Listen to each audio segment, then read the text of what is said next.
ओम श्री गणेशाय नमः। अथ श्री गणपति अथर्वशीर्षम्।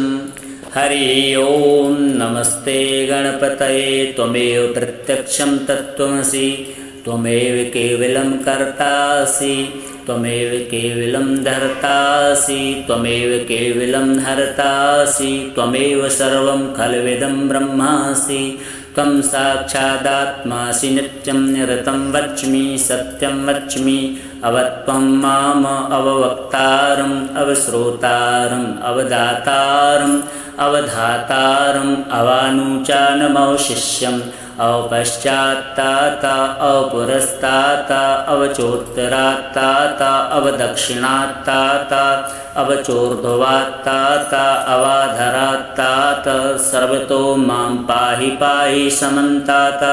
त्वं वाङ्मयस्त्वं चिन्मयः त्वमानन्दमयस्त्वं ब्रह्ममयः त्वं सच्चिदानन्दाद्वितीयोऽसि त्वं प्रत्यक्षं ब्रह्मासि त्वं ज्ञानमयो विज्ञानमयोऽसि। सर्वं जगदिदं तत्तो जायते सर्वं जगदिदं त्वत्तिष्ठति सर्वं जगदिदं त्वयि लयमेष्यति सर्वं जगदिदं त्वयि प्रत्येति।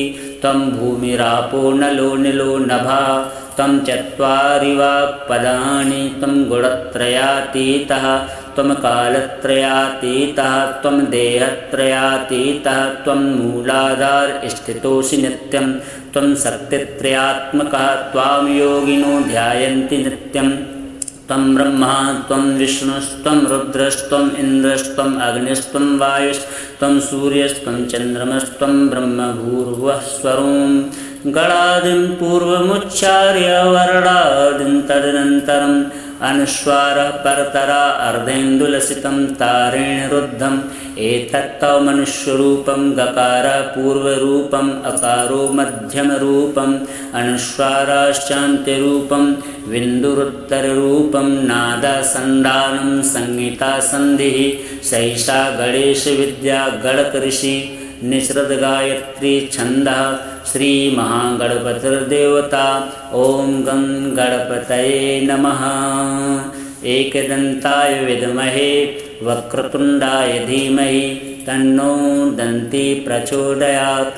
एकदन्तं चतुर्हस्तं पाशमङ्कुशधारिणम् अभयं वरदं हस्तैर्बिभ्राणं मूषकध्वजं रक्तं लम्बोदरं शूर्पकर्णकं रक्तवासिषं रक्तगन्धानुलिप्ताङ्गं रक्तपुष्पैः सुपूजितं भक्तानुकम्पिनं देवं जगत्कारणमच्युतम् आविर्भूतं च सृष्ट्यादौ प्रकृतेः पुरुषात् परम् एवं ध्यायति यो नित्यं स योगी योगिनां वरः। नमो व्रातपतये नमो गणपतये नमः प्रमथपतये नमस्तेस्तु लम्बोदरायैकदन्ताय विघ्नविनाशिने शिवसुताय श्रीवरदमूर्तये नमो नमः। ॐ श्री गणेशाय नमः। अथ श्री गणपति अथर्वशीर्षम्।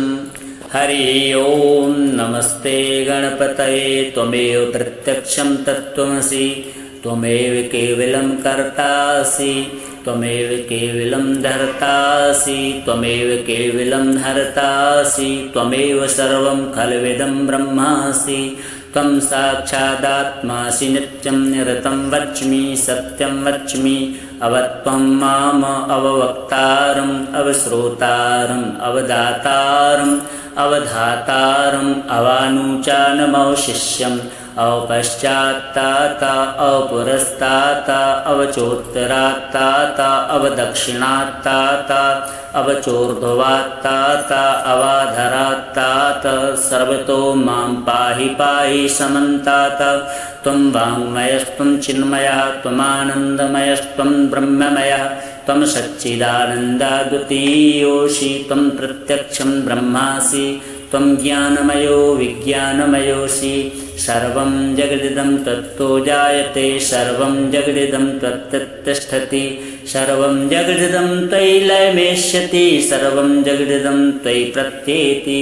त्वं भूमिरापो नलो निलो नभः त्वं चत्वारि वाक्पदानि त्वं गुणत्रयातीतः त्वं कालत्रयातीतः त्वं देहत्रयातीतः त्वं मूलाधार स्थितोऽसि नित्यं त्वं शक्तित्रयात्मकः त्वां योगिनो ध्यायन्ति नित्यं त्वं ब्रह्मा त्वं विष्णुस्त्वं रुद्रस्त्वम् इन्द्रस्त्वम् अग्निस्त्वं वायुस्त्वं सूर्यस्त्वं चन्द्रमस्त्वं ब्रह्मभूर्भुवः स्वरों गणादिं पूर्वमुच्चार्य वर्णादिं तदनन्तरम् अनुस्वारः परतरा अर्धेन्दुलसितं तारेण रुद्धम् एतत्तव मनुष्यरूपं गकारः पूर्वरूपम् अकारो मध्यमरूपम् अनुस्वाराश्चान्त्यरूपं विन्दुरुत्तररूपं नादासन्धानं संहितासन्धिः सैषा गणेशविद्या गणकऋषि निसृतगायत्री छन्दः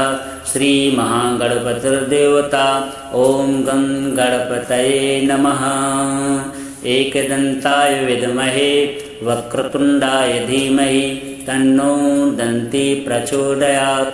एकदन्तं चतुर्हस्तं पाशमङ्कुशधारिणम् अभयं वरदं हस्तैर्बिभ्राणं मूषकध्वजं रक्तं लम्बोदरं शूर्पकर्णकं रक्तवासिषं रक्तगन्धानुलिप्ताङ्गं रक्तपुष्पैः सुपूजितं भक्तानुकम्पिनं देवं जगत्कारणमच्युतम् आविर्भूतं च सृष्ट्यादौ प्रकृतेः पुरुषात् परम् एवं ध्यायति यो नित्यं स योगी योगिनां वरः।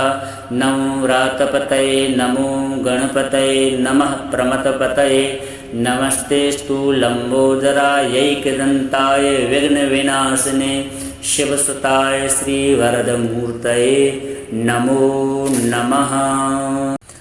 ॐ श्रीगणेशाय नमः। अथ श्रीगणपति अथर्वशीर्षम्।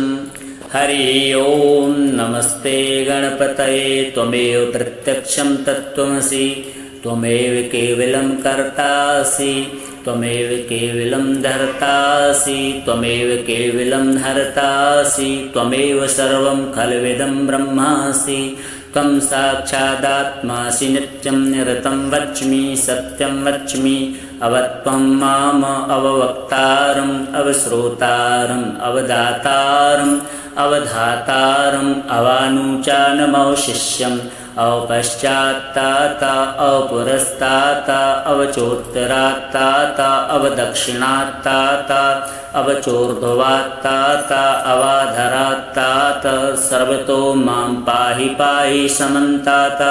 त्वं वाङ्मयस्त्वं चिन्मयः त्वमानन्दमयस्त्वं ब्रह्ममयः त्वं सच्चिदानन्दाद्वितीयोऽसि त्वं प्रत्यक्षं ब्रह्मासि त्वं ज्ञानमयो विज्ञानमयोऽसि सर्वं जगदिदं तत्तो जायते सर्वं जगदिदं त्वत्तिष्ठति सर्वं जगदिदं त्वयि लयमेष्यति सर्वं जगदिदं त्वयि प्रत्येति त्वं भूमिरापो नलो निलो नभः त्वं चत्वारि वाक्पदानि त्वं गुणत्रयातीतः त्वं कालत्रयातीतः त्वं देहत्रयातीतः त्वं मूलाधार स्थितोऽसि नित्यं त्वं शक्तित्रयात्मकः त्वां योगिनो ध्यायन्ति नित्यं त्वं ब्रह्मा त्वं विष्णुस्त्वं रुद्रस्त्वम् इन्द्रस्त्वम् अग्निस्त्वं वायुस्त्वं सूर्यस्त्वं चन्द्रमस्त्वं ब्रह्मभूर्भुवः स्वरों गणादिं पूर्वमुच्चार्य वर्णादिं तदनन्तरम्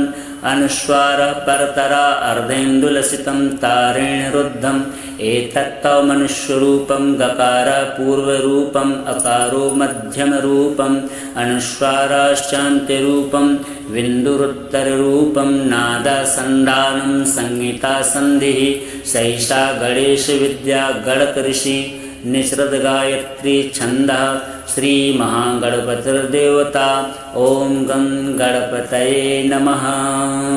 एकदन्ताय विद्महे वक्रतुण्डाय धीमहि तन्नो दन्ती प्रचोदयात्।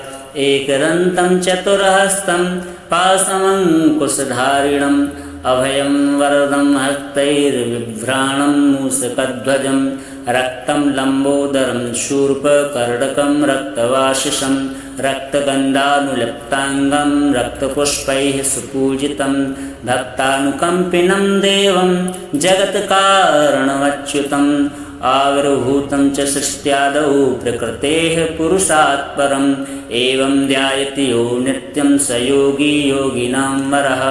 नमो व्रातपतये नमो गणपतये नमः प्रमथपतये नमस्तेस्तु लम्बोदरायैकदन्ताय विघ्नविनाशिने शिवसुताय श्रीवरदमूर्तये नमो नमः।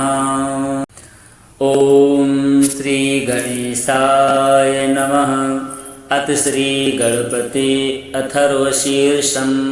हरि ओं नमस्ते गणपतये त्वमेव प्रत्यक्षं तत्त्वमसि त्वमेव केवलं कर्तासि त्वमेव केवलं धर्तासि त्वमेव केवलं हर्तासि त्वमेव सर्वं खल्विदं ब्रह्मासि त्वं साक्षादात्मासि नित्यं निरतं वच्मि सत्यं वच्मि अवत्वं माम अववक्तारम् अवश्रोतारम् अवदातारम् अवधातारम् अवानुचानमवशिष्यम् अवपश्चात्ताता अवपुरस्ताता अवचोत्तरात्ताता अवदक्षिणात्ताता अवचोर्ध्वात्ताता अवाधरात्ताता सर्वतो मां पाहि पाहि समन्ताता। त्वं वाङ्मयस्त्वं चिन्मयः त्वमानन्दमयस्त्वं ब्रह्ममयः त्वं सच्चिदानन्दाद्वितीयोऽसि त्वं प्रत्यक्षं ब्रह्मासि त्वं ज्ञानमयो विज्ञानमयोऽसि सर्वं जगदिदं तत्तो जायते सर्वं जगदिदं त्वत्तिष्ठति सर्वं जगदिदं त्वयि लयमेष्यति सर्वं जगदिदं त्वयि प्रत्येति। त्वं भूमिरापो नलो निलो नभः त्वं चत्वारि वाक्पदानि त्वं गुणत्रयातीतः त्वं कालत्रयातीतः त्वं देहत्रयातीतः त्वं मूलाधार स्थितोऽसि नित्यं त्वं शक्तित्रयात्मकः त्वां योगिनो ध्यायन्ति नित्यं। त्वं ब्रह्मा त्वं विष्णुस्त्वं रुद्रस्त्वम् इन्द्रस्त्वम् अग्निस्त्वं वायुस्त्वं सूर्यस्त्वं चन्द्रमस्त्वं ब्रह्मभूर्भुवः स्वरों गणादिं पूर्वमुच्चार्य वर्णादिं तदनन्तरम् अनुस्वारः परतरा अर्धेन्दुलसितं तारेण रुद्धम् एतत्तव मनुष्यरूपं गकारः पूर्वरूपम् अकारो मध्यमरूपम् अनुस्वाराश्चान्त्यरूपं बिन्दुरुत्तररूपं नादासन्धानं संहितासन्धिः सैषा गणेशविद्या गणकऋषि निःसृतगायत्री छन्दः श्रीमहागणपतिर्देवता। ॐ गं गणपतये नमः। एकदन्ताय विद्महे वक्रतुण्डाय धीमहि तन्नो दन्ती प्रचोदयात्। एकदन्तं चतुर्हस्तं पाशमङ्कुशधारिणम् अभयं वरदं हस्तैर्बिभ्राणं मूषकध्वजं रक्तं लम्बोदरं शूर्पकर्णकं रक्तवासिषं रक्तगन्धानुलिप्ताङ्गं रक्तपुष्पैः सुपूजितं भक्तानुकम्पिनं देवं जगत्कारणमच्युतम् आविर्भूतं च सृष्ट्यादौ प्रकृतेः पुरुषात् परम् एवं ध्यायति यो नित्यं स योगी योगिनां वरः। नमो व्रातपतये नमो गणपतये नमः प्रमथपतये नमस्तेस्तु लम्बोदरायैकदन्ताय विघ्नविनाशिने शिवसुताय श्रीवरदमूर्तये नमो नमः। ॐ श्री गणेशाय नमः। अथ श्री गणपति अथर्वशीर्षम्। हरि ओं नमस्ते गणपतये त्वमेव प्रत्यक्षं तत्त्वमसि त्वमेव केवलं कर्तासि त्वमेव केवलं धर्तासि त्वमेव केवलं हर्तासि त्वमेव सर्वं खल्विदं ब्रह्मासि त्वं साक्षादात्मासि नित्यं निरतं वच्मि सत्यं वच्मि अवत्वं माम अववक्तारम् अवश्रोतारम् अवदातारम् अवधातारम् अवानुचानमवशिष्यम् अवपश्चात्ताता अवपुरस्ताता अवचोत्तरात्ताता अवदक्षिणात्ताता अवचोर्ध्वात्तात अवाधरात्तात सर्वतो मां पाहि पाहि समन्तात। त्वं वाङ्मयस्त्वं चिन्मयः त्वमानन्दमयस्त्वं ब्रह्ममयः त्वं सच्चिदानन्दाद्वितीयोऽसि त्वं प्रत्यक्षं ब्रह्मासि त्वं ज्ञानमयो विज्ञानमयोऽसि। सर्वं जगदिदं तत्तो जायते सर्वं जगदिदं त्वत्तिष्ठति सर्वं जगदिदं त्वयि लयमेष्यति सर्वं जगदिदं त्वयि प्रत्येति। त्वं भूमिरापो नलो निलो नभः त्वं चत्वारि वाक्पदानि त्वं गुणत्रयातीतः त्वं कालत्रयातीतः त्वं देहत्रयातीतः त्वं मूलाधार स्थितोऽसि नित्यं त्वं शक्तित्रयात्मकः त्वां योगिनो ध्यायन्ति नित्यं। त्वं ब्रह्मा त्वं विष्णुस्त्वं रुद्रस्त्वम् इन्द्रस्त्वम् अग्निस्त्वं वायुस्त्वं सूर्यस्त्वं चन्द्रमस्त्वं ब्रह्म भूर्भुवः स्वरों गणादिं पूर्वमुच्चार्य वर्णादिं तदनन्तरम् अनुस्वारः परतरा अर्धेन्दुलसितं तारेण रुद्धम्। एतत्तव मनुष्यरूपं गकार पूर्वरूपम् अकारो मध्यमरूपम् अनुस्वाराश्चान्त्यरूपं विन्दुरुत्तररूपं नादासन्धानं संहितासन्धिः सैषा गणेशविद्या गणकऋषि निसृतगायत्री छन्दः। श्रीमहागणपतिर्देवता ॐ गं गणपतये नमः। एकदन्ताय विद्महे वक्रतुण्डाय धीमहि तन्नो दन्ती प्रचोदयात्। एकदन्तं चतुर्हस्तं पाशमङ्कुशधारिणम् अभयं वरदं हस्तैर्बिभ्राणं मूषकध्वजं रक्तं लम्बोदरं शूर्पकर्णकं रक्तवासिषं रक्तगन्धानुलिप्ताङ्गं रक्तपुष्पैः सुपूजितं भक्तानुकम्पिनं देवं जगत्कारणमच्युतम् आविर्भूतं च सृष्ट्यादौ प्रकृतेः पुरुषात् परम् एवं ध्यायति यो नित्यं स योगी योगिनां वरः। नमो व्रातपतये नमो गणपतये नमः प्रमथपतये नमस्तेस्तु लम्बोदरायैकदन्ताय विघ्नविनाशिने शिवसुताय श्रीवरदमूर्तये नमो नमः। ॐ श्री गणेशाय नमः।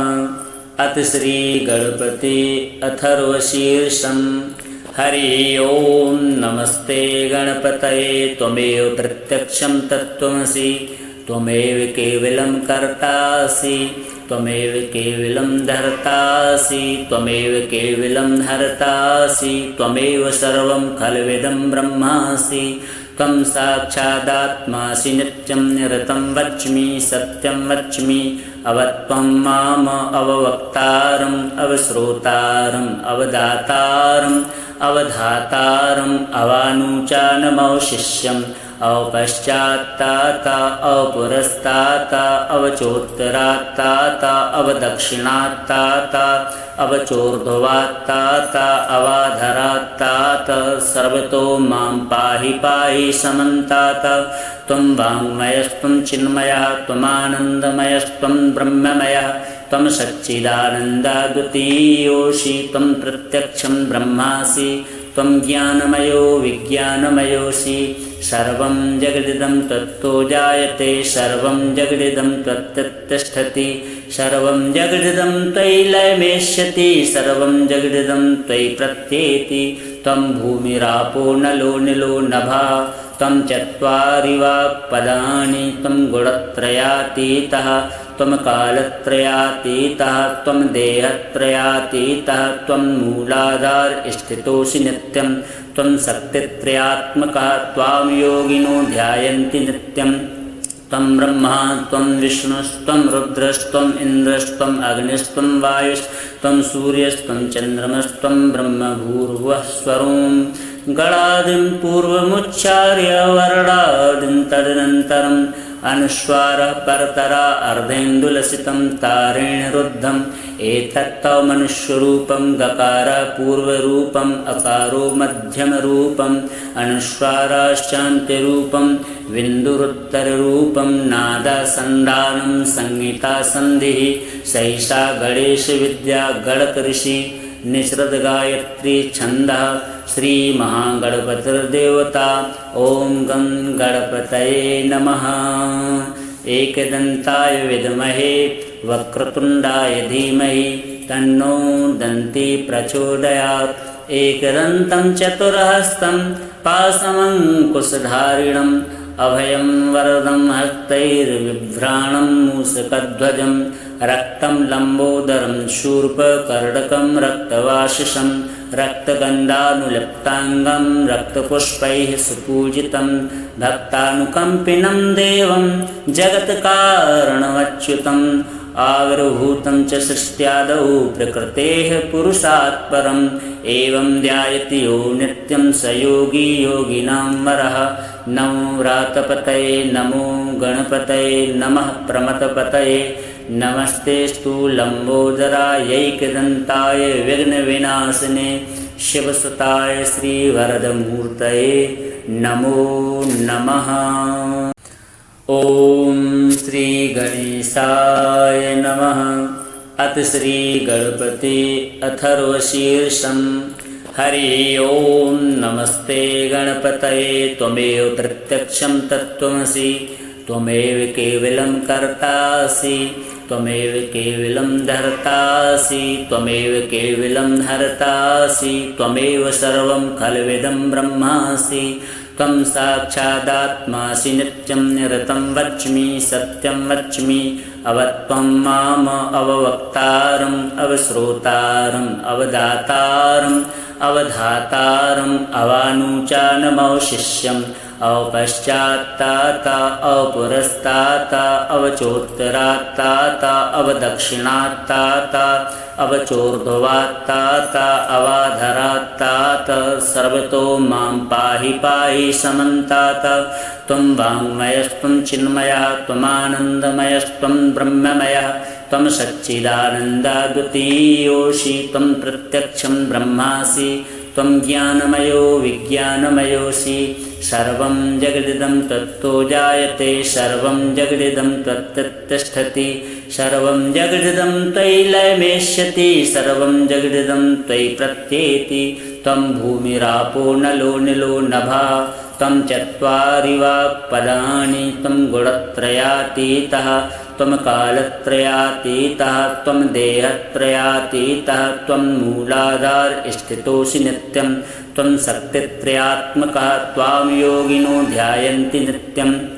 त्वं ब्रह्मा त्वं विष्णुस्त्वं रुद्रस्त्वम् इन्द्रस्त्वम् अग्निस्त्वं वायुस्त्वं सूर्यस्त्वं चन्द्रमस्त्वं ब्रह्मभूर्भुवः स्वरों गणादिं पूर्वमुच्चार्य वर्णादिं तदनन्तरम् अनुस्वारः परतरा अर्धेन्दुलसितं तारेण रुद्धम् एतत्तव मनुष्यरूपं गकारः पूर्वरूपम् अकारो मध्यमरूपम् अनुस्वाराश्चान्त्यरूपं विन्दुरुत्तररूपं नादासन्धानं संहितासन्धिः सैषा गणेशविद्या गणकऋषि निसृतगायत्री छन्दः श्रीमहागणपतिर्देवता ॐ गं गणपतये नमः।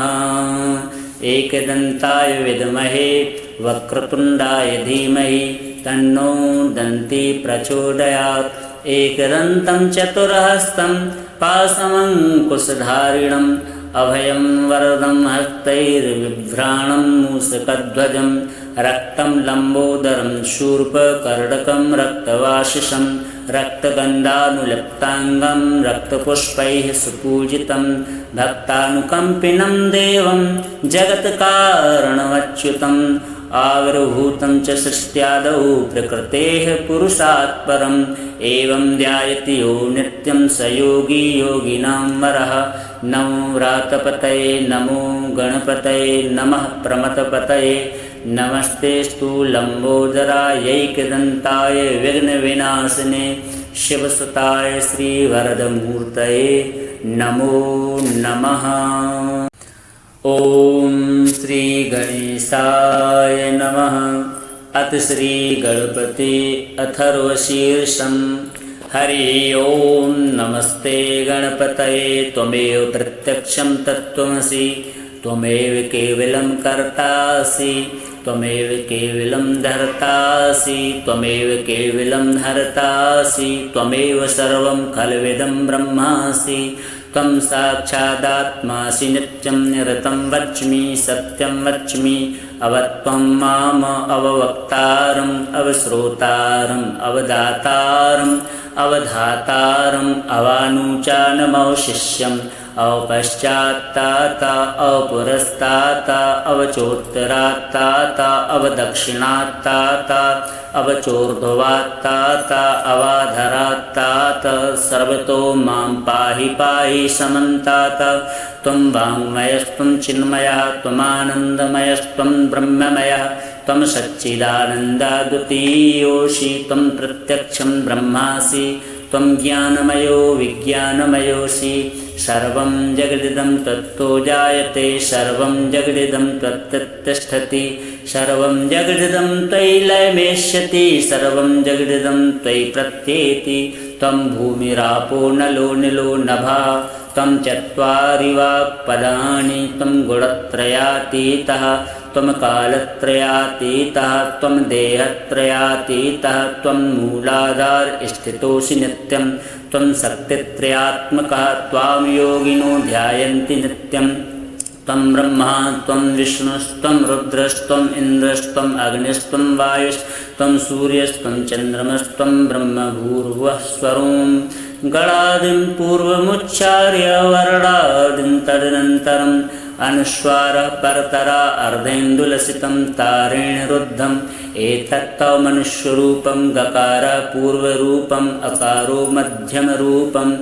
अनुस्वाराश्चान्त्यरूपं बिन्दुरुत्तररूपं नादासन्धानं संहितासन्धिः सैषा गणेशविद्या गणकऋषि निसृतगायत्री छन्दः श्रीमहागणपतिर्देवता ॐ गं गणपतये नमः। एकदन्ताय विद्महे वक्रतुण्डाय धीमहि तन्नो दन्ती प्रचोदयात्। एकदन्तं चतुर्हस्तं पाशमङ्कुशधारिणम् अभयं वरदं हस्तैर्बिभ्राणं मूषकध्वजं रक्तं लम्बोदरं शूर्पकर्णकं रक्तवासिषं रक्तगन्धानुलिप्ताङ्गं रक्तपुष्पैः सुपूजितं भक्तानुकम्पिनं देवं जगत्कारणमच्युतम् आविर्भूतं च सृष्ट्यादौ प्रकृतेः पुरुषात् परम् एवं ध्यायति यो नित्यं स योगी योगिनां वरः। नमो व्रातपतये नमो गणपतये नमः प्रमथपतये नमस्तेस्तु लम्बोदरायैकदन्ताय विघ्नविनाशिने शिवसुताय श्रीवरदमूर्तये नमो नमः। ॐ श्री गणेशाय नमः। अथ श्री गणपति अथर्वशीर्षम्।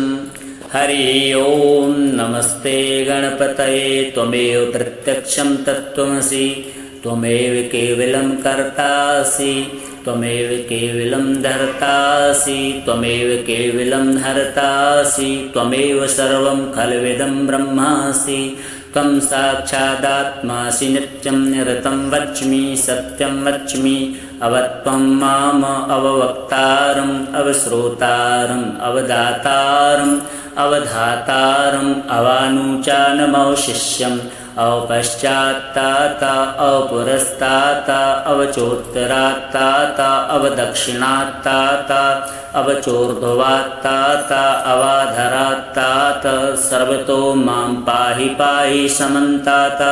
त्वं वाङ्मयस्त्वं चिन्मयः त्वमानन्दमयस्त्वं ब्रह्ममयः त्वं सच्चिदानन्दाद्वितीयोऽसि त्वं प्रत्यक्षं ब्रह्मासि त्वं ज्ञानमयो विज्ञानमयोऽसि सर्वं जगदिदं तत्तो जायते सर्वं जगदिदं त्वत्तिष्ठति सर्वं जगदिदं त्वयि लयमेष्यति सर्वं जगदिदं त्वयि प्रत्येति त्वं भूमिरापो नलो निलो नभः त्वं चत्वारि वाक्पदानि त्वं गुणत्रयातीतः त्वं कालत्रयातीतः त्वं देहत्रयातीतः त्वं मूलाधार स्थितोऽसि नित्यं त्वं शक्तित्रयात्मकः त्वां योगिनो ध्यायन्ति नित्यं त्वं ब्रह्मा त्वं विष्णुस्त्वं रुद्रस्त्वम् इन्द्रस्त्वम् अग्निस्त्वं वायुस्त्वं सूर्यस्त्वं चन्द्रमस्त्वं ब्रह्म भूर्भुवः स्वरों गणादिं पूर्वमुच्चार्य वर्णादिं तदनन्तरम् अनुस्वारः परतरा अर्धेन्दुलसितं तारेण रुद्धम् एतत्तव मनुष्यरूपं गकारः पूर्वरूपम् अकारो मध्यमरूपम् अनुस्वाराश्चान्त्यरूपं बिन्दुरुत्तररूपं नादासन्धानं संहितासन्धिः सैषा गणेशविद्या गणकऋषि निसृतगायत्री छन्दः श्रीमहागणपतिर्देवता ॐ गं गणपतये नमः।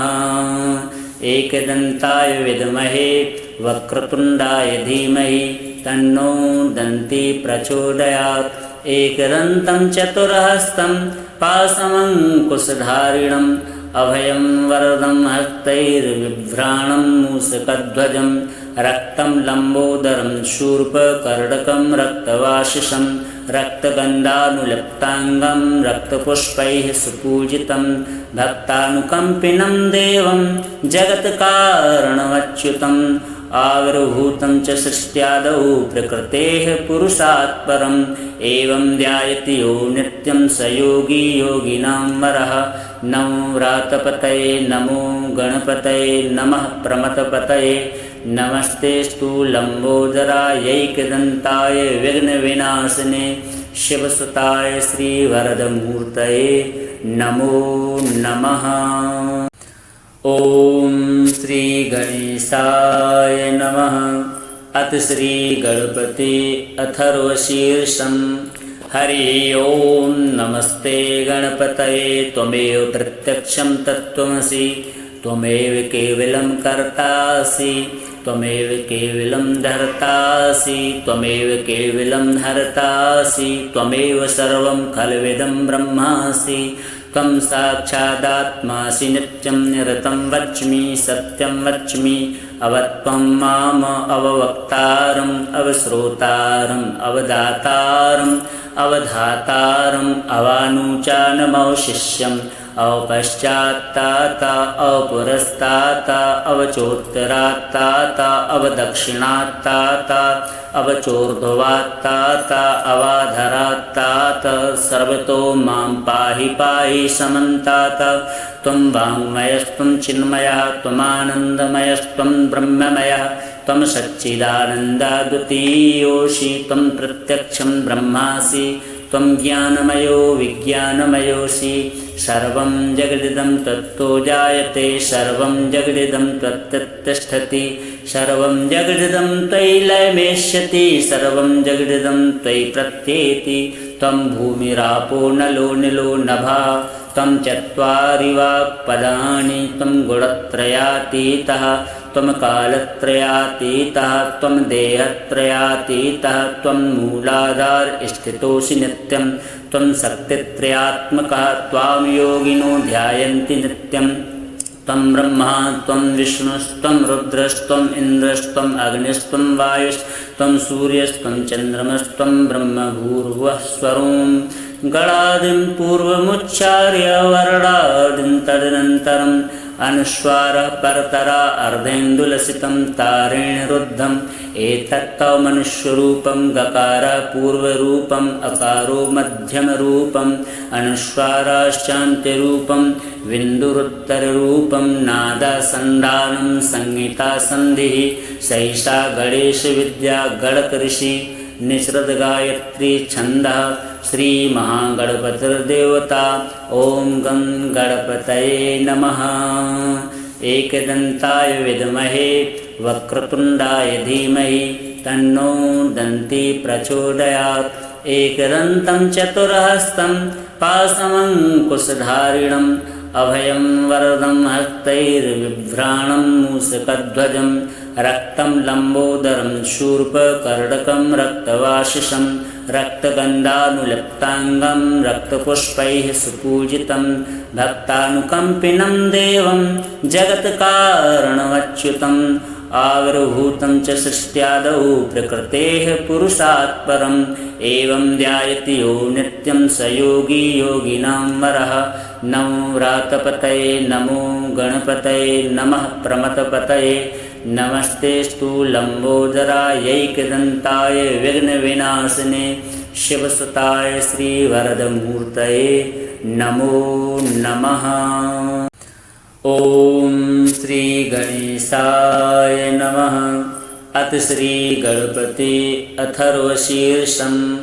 हरि ओं नमस्ते गणपतये त्वमेव प्रत्यक्षं तत्त्वमसि त्वमेव केवलं कर्तासि त्वमेव केवलं धर्तासि त्वमेव केवलं हर्तासि त्वमेव सर्वं खल्विदं ब्रह्मासि त्वं साक्षादात्मासि नित्यं निरतं वच्मि सत्यं वच्मि अवत्वं माम अववक्तारम् अवश्रोतारम् अवदातारम् अवधातारम् अवानुचानमवशिष्यम् अवपश्चात्ताता अवपुरस्ताता अवचोत्तरात्ताता अवदक्षिणात्ताता अवचोर्ध्वात्ताता अवाधरात्ताता सर्वतो मां पाहि पाहि समन्ताता।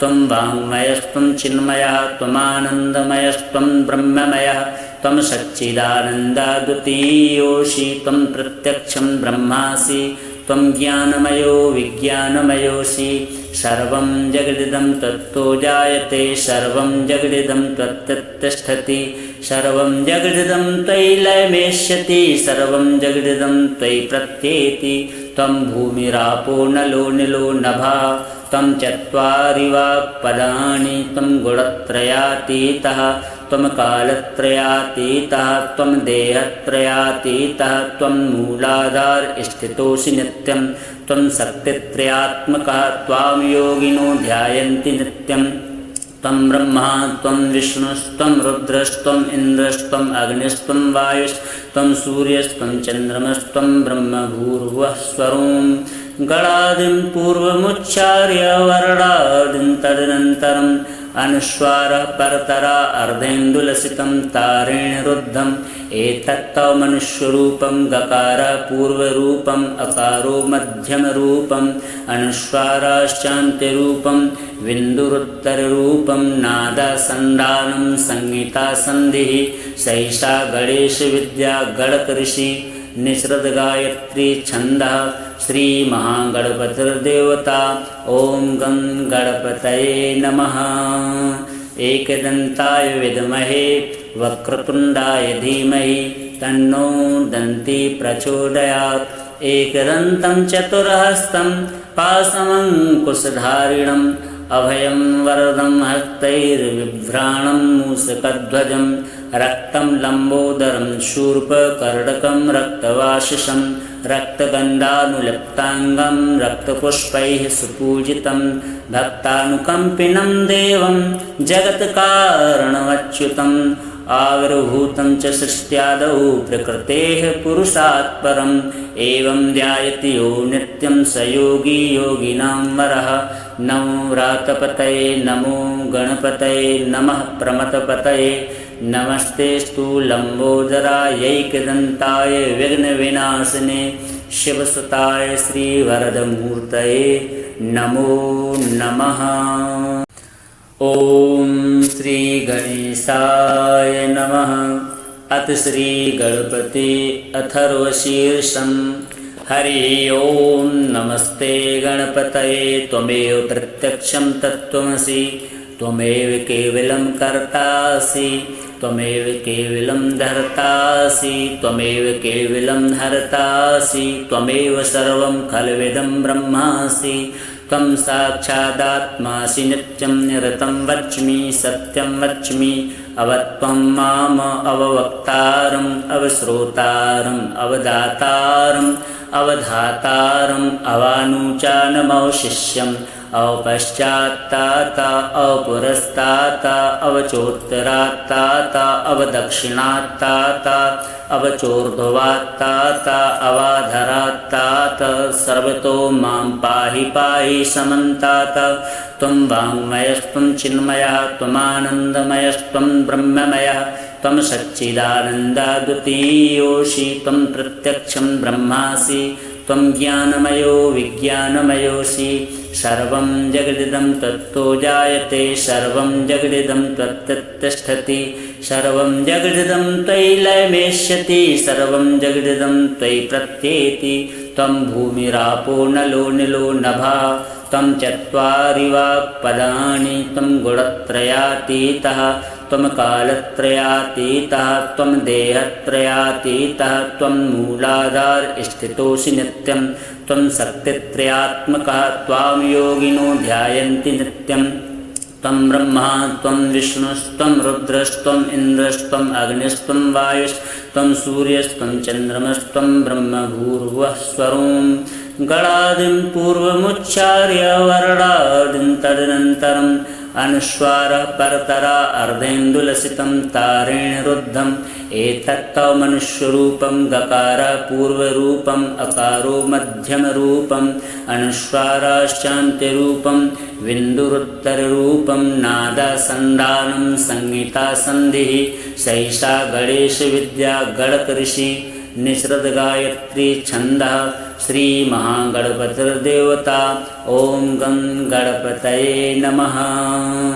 एकदन्ताय विद्महे वक्रतुण्डाय धीमहि तन्नो दन्ती प्रचोदयात् एकदन्तं चतुर्हस्तं पाशमङ्कुशधारिणम् अभयं वरदं हस्तैर्बिभ्राणं मूषकध्वजं रक्तं लम्बोदरं शूर्पकर्णकं रक्तवासिषं रक्तगन्धानुलिप्ताङ्गं रक्तपुष्पैः सुपूजितं भक्तानुकम्पिनं देवं जगत्कारणमच्युतम् आविर्भूतं च सृष्ट्यादौ प्रकृतेः पुरुषात् परम् एवं ध्यायति यो नित्यं स योगी योगिनां वरः।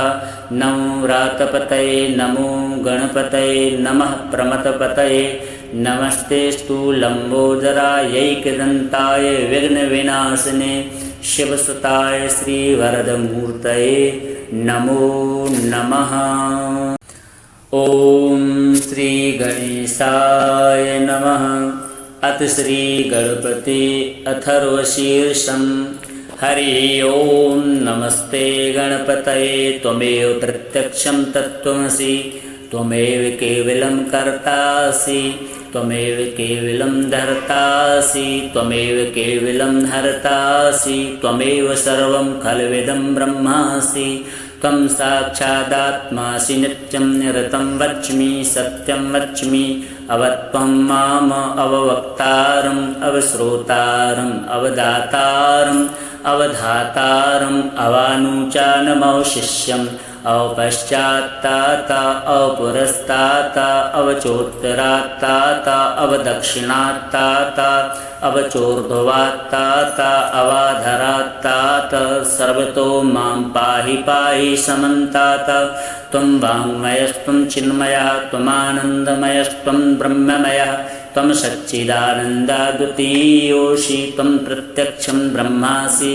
त्वं ज्ञानमयो विज्ञानमयोऽसि सर्वं जगदिदं तत्तो जायते सर्वं जगदिदं त्वत्तिष्ठति सर्वं जगदिदं त्वयि लयमेष्यति सर्वं जगदिदं त्वयि प्रत्येति त्वं भूमिरापो नलो निलो नभः त्वं चत्वारि वाक्पदानि त्वं गुणत्रयातीतः त्वं कालत्रयातीतः त्वं देहत्रयातीतः त्वं मूलाधार स्थितोऽसि नित्यं त्वं शक्तित्रयात्मकः त्वां योगिनो ध्यायन्ति नित्यं त्वं ब्रह्मा त्वं विष्णुस्त्वं रुद्रस्त्वम् इन्द्रस्त्वम् अग्निस्त्वं वायुस्त्वं सूर्यस्त्वं चन्द्रमस्त्वं ब्रह्म भूर्भुवः स्वरों गणादिं पूर्वमुच्चार्य वर्णादिं तदनन्तरम् अनुस्वारः परतरा अर्धेन्दुलसितं तारेण रुद्धम् एतत्तव मनुष्यरूपं गकारः पूर्वरूपम् अकारो मध्यमरूपम्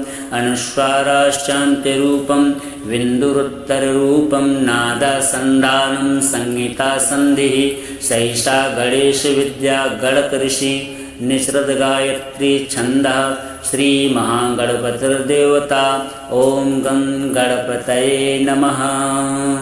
एकदन्ताय विद्महे वक्रतुण्डाय धीमहि तन्नो दन्ती प्रचोदयात् एकदन्तं चतुर्हस्तं पाशमङ्कुशधारिणम् अभयं वरदं हस्तैर्बिभ्राणं मूषकध्वजं रक्तं लम्बोदरं शूर्पकर्णकं रक्तवासिषं रक्तगन्धानुलिप्ताङ्गं रक्तपुष्पैः सुपूजितं भक्तानुकम्पिनं देवं जगत्कारणमच्युतम् आविर्भूतं च सृष्ट्यादौ प्रकृतेः पुरुषात् परम् एवं ध्यायति यो नित्यं स योगी योगिनां वरः।